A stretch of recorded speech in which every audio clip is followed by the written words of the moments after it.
ఆ కార్ని టో చేసుకొని తీసుకొచ్చేసి వెళ్ళిపోయి ఆ రోడ్డు మీద వదిలేరు.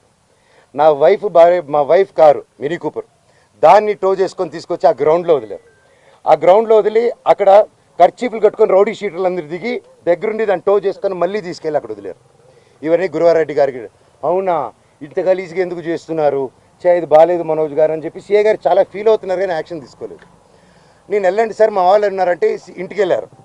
ఇంటికి వెళ్ళి మా సెక్యూరిటీ ఎక్కడని చూశారు, వచ్చేసారు మనోజ్ గారు అన్నారు. సార్ నా ఇంట్లో అంతమంది దూరిపోయి అంత 5 ఎకరాలు అక్కడ ఉండే 3 ఏకర్స్ ఇంట్లో మీరు అక్కడ లేదు అంటే ఎలా సార్, మీరు వెతికారా అంటే నాకు చేశారా సార్ అంటే అది లేదన్నారు. అక్కడ లేరు మనోజ్ గారు, నేను ప్రొటెక్ట్ చేస్తా అన్నారు. ఇది పొద్దునైంది. సాయంత్రం 3 గంటలకి ఇదే మనుషుల సెక్యూరిటీ గార్డుని కారులో వేసుకొని వాళ్ళతో బెదిరించి వాకుమూలను తీసుకొని సిఐ గారికి వచ్చి పోలీస్ స్టేషన్లో అప్పచెప్పారు. ఇప్పుడు పొద్దున అదే సిఐ గారు అక్కడ ఎవరు లేరన్నారు. ఇప్పుడు తిరిగి అప్పచెప్పారు. సార్ మీకే ఇది చేశారు కదా, మీరే నాకు అఫీషియల్గా చెప్పినారు, కేసు కట్టండి సార్ అంటే కట్టట్లేదు. పోనీ వాళ్ళిద్దరు సెక్యూరిటీలు సార్ మమ్మల్ని కొట్టారని కేసు పెడుతుంటే వాళ్ళు కేసు తీసుకోవట్లేదు. ఆ నోట్ చేసుకొని ఎఫ్ఐఆర్ చేయాలంటే ఇదంతా నేను పై వాళ్ళతో మాట్లాడాలి, నేను నాకు రైట్ లేదు అంటున్నాడు. పోనీ నేను జైపూర్ నుంచి ఒక పక్క పాప బర్త్డే సెలబ్రేట్ చేసుకుంటూ జైపూర్ నుంచి మెయిల్ పెట్టాను, సార్ ఇలా జరుగుతుంది, గివ్ ప్రొటెక్షన్, కనీసం నా పెట్స్కి ఏం చేయకుండా చూడండి అనేసి యాజ్ సింపుల్గా నేను పెట్టాను. దానికి కలెక్టరేట్కి పెట్టాను, అందరికీ పెట్టాను. పెడితే నో రిప్లై. దానికి నేను డిజిటల్ సిగ్నేచర్ చేసి పంపించాను, నో రిప్లై. ఇవంతా చల్లవు అని చెప్పి సీఏ గారు చెప్పారు. పోనీ కంప్లైంట్ వచ్చింది కదా సార్, యాక్షన్ తీసుకుంటే లేదు. సరే నేను ఊరి నుంచి వచ్చింది, ఇమీడియట్గా కంప్లైంట్ డ్రాఫ్ట్ చేసి. ఈ గ్యాప్లో ఏమైంది, అదే రోజు 1వ తారీఖు బార్జిన్ అయ్యారా, నేను జైపూర్కి వెళ్ళానా, అదే రోజు నైటు విష్ణు అతను ఫాలోయింగ్ కారు ఉంటుంది, ఎక్కువ కారులో అతను మనుషులు వచ్చి నా నార్సింగ్లో నా ఆఫీస్కి గోడలు దూకి లోపలికి వచ్చి నా కారుని దొంగ కీ పెట్టి స్టార్ట్ చేసుకొని ఆ కారు దొంగతనం చేశారండి. అంటే ఎందుకు ఇంత దరిద్రానికి దిగజారుతున్నాడో నాకు అర్థం కావట్లేదు. ఎందుకింత నేను కేవలం నా భైరవం, నా కన్నప్ప మీదకి నా భైరవం వదులుతాను, ఇది కాదు మనం పోరాడాలంటే ఎండి ధరల మీద పోరాడదాం, పని మీద పోరాడదాం, హెల్తీగా పోరాడదామని నా భైరవం వదులుదాం అనుకున్నాం సినిమా. ఇంకంతే భైరవం వదులుతున్నా అనేసరికి టెన్షన్ అయిపోయి కన్నప్ప పోస్ట్పోన్ చేసుకున్నాడు. ఆ కోపం ఎలా చేసుకోవాలో తెలియక నా మీద ఇదంతా రుద్దుతున్నారు. ఇమీడియట్గా డైవర్షన్. ఇప్పుడు మా అమ్మగారికి మా నాన్నగారికి వాళ్ళకి అవసరం అండి ఈ వయసులో.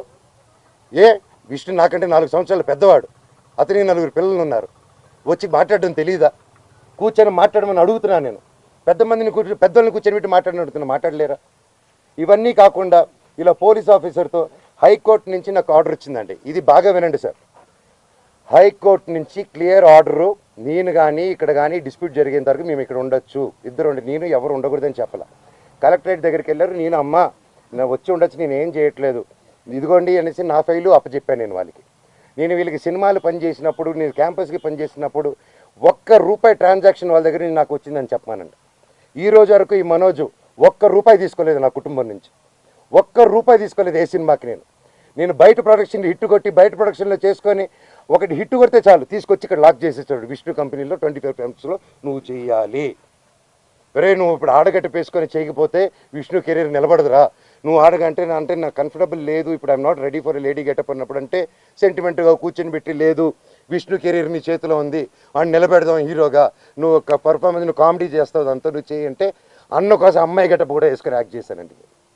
ప్రతిదీ చేశాను. వాళ్ళకి స్టంట్స్ డైరెక్ట్ చేశాను, సాంగ్స్ కంపోజ్ చేసి పెట్టాను, ప్రతి గొడ్డు చాకరీ చేసి పెట్టాను వాళ్ళకి. గ్రాఫిక్స్, నేను గ్రాఫిక్స్ చదువుకుంటే అతను గ్రాఫిక్స్ కంపెనీ పెట్టుకున్నాడు. మా నాన్న థియేటర్ పెట్టుకుంటే ఇతను సమోసాలు అమ్ముకుంటాడు. సో అది ఇతనికి ఉన్న ఇది. It's okay. సో ఇప్పుడు coming to the point, high court order ఇచ్చిందండి, మేము ఉండొచ్చు, వాళ్ళు ఉండొచ్చు, వీక్లీ వన్స్ పోలీసు రావాలని. వీళ్ళు ఏం చేశారు, లోవర్ కోర్టుకి వెళ్ళి, అండ్ మాకు కేవేట్ వేస్తున్నాం, మీకు అందరికీ తెలిసేది, లోవర్ కోర్టుకి వెళ్ళి రంగారెడ్డి కోర్టుకి వెళ్ళి దొంగ డాక్యుమెంట్ ఇచ్చి కేవేట్ ఉందని కేవేట్ లేదని అబద్ధాలు చెప్పి జడ్జి గారికి దొంగ ఆర్డర్ తీసుకొచ్చారు. కోర్టుని చీట్ చేశారు. కోర్టుని చీట్ చేసి స్టే తెచ్చారు. ఆ స్టే కూడా నాకు రాలేదండి. నేను ఇంట్లో నుంచి బయలుదేరడం, ఇల్లంతా ధ్వంసం చేసి పోలీసులు చెప్పా నాకు నోటీస్ వచ్చింది తెలియదు, ఏం తెలియదు, ఏంట్రా రాజ్యాంగాల ధైర్యం అనుకుని సార్ ప్లీజ్ సార్ అంటున్నాను, వినట్లేదు. 3వ రోజు నేను ఇక్కడికి వచ్చింది సార్, ఏం జరుగుతుందంటే మీ మీద ఆర్డర్ వచ్చింది సార్ అన్నాడు. ఆర్డర్ ఏంటి సార్, స్టే ఎందుకు వస్తుంది, కేవేట్ ఉంది సార్ హైకోర్టులో, ఆర్డర్ ఎలా వస్తుంది సార్ అన్నాను. ఇదిగోండి అంటే మేము కనుక్కుని, మాకు ఎవరు పంపించలేదు, పోస్ట్ రాలేదు, ఏం రాలేదు, ఒకసారి కనుక్కోండి. సో ఆర్డర్ రాలేదు మాకు. ఇది రాగానే నేను ఛాలెంజ్ చేశాను కోర్టుది. 15th కేసారు. నేను లేదండి ఇది అర్జెంటు, మీకు ఏదో చీటింగ్ జరిగింది అక్కడ, we want to prove it అని. నేను ఆ ఆర్గ్యుమెంట్ జరిగింది, వీ ప్రూవ్డ్ ఇట్ రైట్. కోర్టులో అక్కడ ఎవరో వీళ్ళు తప్పుదారి పెట్టించి కోర్టుకి చెప్పారు, జడ్జి గారు చెప్పి మమ్మల్ని కోర్టుని చీట్ చేస్తారని తిట్టి అవతల వాళ్ళని కూడా ఈయన మీద వేసిన ఆర్డర్ నేను వెకేట్ చేస్తున్నానని తీసేశారు. సో ఒరిజినల్ హైకోర్టు ఆర్డర్లో ఉంది. ఇప్పుడు నేను ఇక్కడికి వచ్చాను, మా ఇంట్లో ఎవ్వరూ లేరు, మొత్తం anti social elements, rowdy sheeters, police లాఠీలు పెట్టుకొని ఈ అమ్మ ఫోటోలు తీసింది. ఈ అమ్మాయిని ఆపేస్తే మీరు ఎవరు రాలేదు, అమ్మ నా బెండెక్కమ్మ అని చెప్పి ఈ తల్లిని తీస్తుంది. సిఐ వచ్చారు, సిఐ వచ్చేసి పాప మీద పట్టుకొని తోయడం, పోలీసు అందరికీ నేను అడ్డుపడిపోయాను. నా ముందు చేయకండి సార్, నా ముందు చేయకండి అని చెప్పేసి అడ్డుపడిపోయి పెళ్ళుమిల్లు ఇంకో టీవీ ఇంకో ఆయన వచ్చి లాగేశారు. అండ్ మోహన్ బాబు గారు ఇంటి దగ్గరికి వస్తే ప్రెస్ అయినా కొడతారు, పోలీసులైనా వచ్చి ప్రెస్ని కొట్టేస్తారు. నాకు కోసం వచ్చి నా వల్ల మీకు అదైనందుకు ఐఎమ్ రియలీ సారీ తల్లి. ఒక అన్నగా నేను ఎప్పుడు ఉంటాను, ఐఎమ్ సారీ. బట్ మీరు అంత గట్టిగా పోరాడారు, నిలబడారు, థ్యాంక్ యూ.